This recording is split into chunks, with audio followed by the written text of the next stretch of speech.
Hello and welcome to lesson 30, the quotient rule. So the quotient rule, what's the goal today?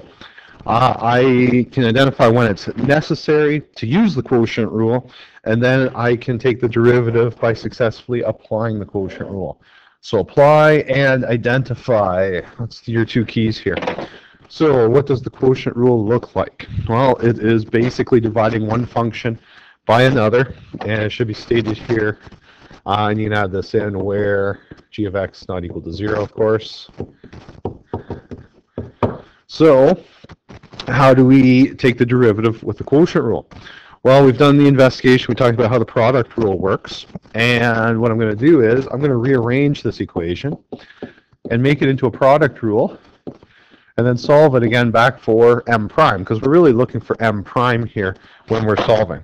All right, so we're looking for m prime. That's the ultimate goal here. So I'm going to take the derivative. So I multiply that g of x up. So I have m of x multiplied by g of x, and we're talking about in terms of functions. So now I have a product rule on this left side. Okay, so we have a product rule of two functions here. So I'm just going to apply our product rule. So derivative of the first function. Oops. Derivative of the first function multiplied by the second plus the first function multiplied by the derivative of the second equals f prime of x. So again, our goal, we want to isolate, or we want to solve for m prime of x. That's our ultimate goal here.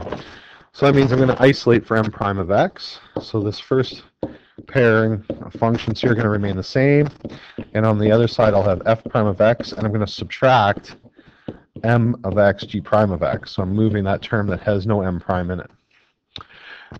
Our next step is, I'm going to do this a little bit, no, I'll do it the original way. I'm going to divide both sides by g of x, divide all of this by g of x, which would leave me with my goal, m prime of x, and it's equal to f prime of x minus m of x, g prime of x, all divided by g of x.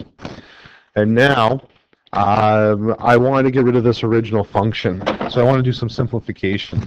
What happens is we can leave it as this for our rule, but there'll be algebraic simplification involved. If we do the simplification now with the rule, then it gives you a clean final answer. So m prime of x equals f prime of x, replacing m of x with the original. So if we scroll to the top here, f of x over g of x.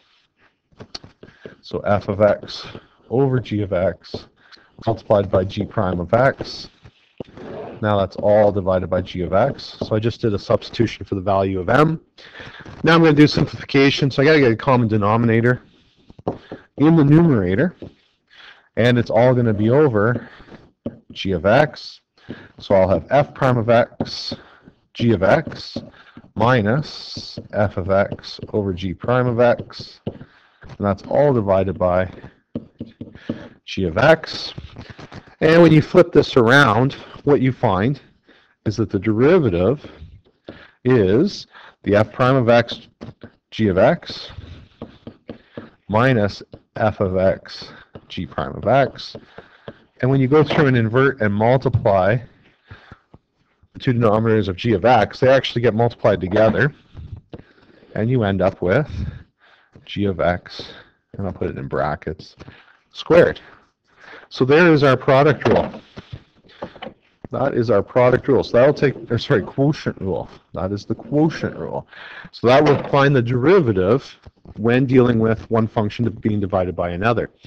Notice it is extremely similar to product rule. Okay, first function, derivative first multiplied by the second. The difference now is we have a subtraction, and then original multiplied by derivative, and now we have a denominator, and it's just simply the original denominator squared. So there you go. That goes on the cheat sheet, and once you do a couple of these, you'll have it memorized anywhere. So a couple of examples. What's the derivative? F prime of x equals derivative of the top function, which would be 2, multiplied by the denominator, minus your original function multiplied by the derivative of denominator, divided by denominator squared. All right, so again, I'll just put this in. So this is the first function. I'll underline, there's the first function, the derivative. There's the original first function, original second function, derivative of second function, and denominator gets squared. Now on a test for Unit 3, this is where you would stop. So I'll just put that in here. Unit 3. Now if you want to check homework answers, or in Unit 4 you have to take it further because we're going to do something with it in later units. But I'm looking for process in Unit 3, and then we're applying it in Unit 4. So I'll just do the quick simplification to show you it's not actually that difficult to do the simplification. Collecting up like terms, I have negative 2x squared plus 2x over x to the fourth, and you'll find that you can common factor out a negative 2x, leaving us with x minus 1 over x to the fourth, and simplifying that, it becomes negative 2 bracket x minus 1 over x cubed. So that'd be a fully simplified answer. So if you're taking a pure math or pure calculus course next year, you are going to have to simplify that far. For this year, and I can't stress this enough, I'm looking at process, so it stops right there. Sorry about that. So as I was saying, again, for Unit 3, this is as far as you'd go. I don't even want the simplification because at this point I'm just checking, can you apply the process properly? And then as we get into Unit 4, there's going to be a time and place that you're going to have to do this. So it comes eventually. So our focus here is just being able to do it. Moving on to the second one. So the derivative of g.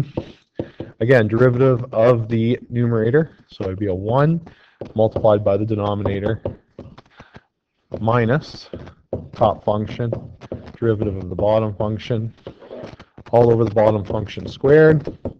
Never, ever, ever expand. Next unit, when you do the simplification, you would never, ever expand the denominator. You always want it in factored form. And again, I'll just simplify this one just to show you it's not nearly as bad as it looks.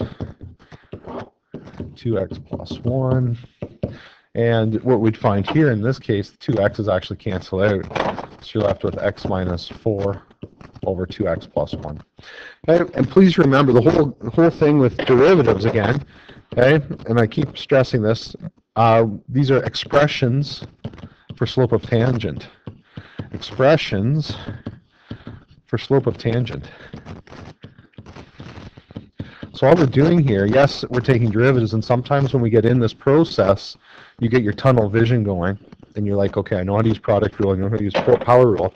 Remember, the whole purpose of this is to find expression for the slope of the tangent. So this expression that you have right here is the slope of the tangent line at any point on the graph for this original function. Okay, so that's the whole goal. That's the big picture, and you got to keep that in mind as you go through all of these rules. All right, what do we have here? Another example. Last two examples, actually. So again, I'm only looking for first step. So this one, I'm not going to go through and simplify. What's the difference here? You got a radical sign, so that's fine. So you end up with, and I mean, I'll do it all out. 1/2. Oops, I'll do it in order, I guess, to make more sense for you. So you'd have the 2 out front, 2 out front, and the derivative of root x is 1/2 x to the negative 1/2 multiplied by your denominator minus the numerator, derivative of denominator, divided by the denominator squared. And again, that's where you're going to leave it on a test. Yes, there's easy simplification, and you can go ahead and do it. I'm not going to dock you marks, but anything you do after this step on the Unit 3 test, I'm not going to mark anyway, because I'm only looking for process. So keep that in mind.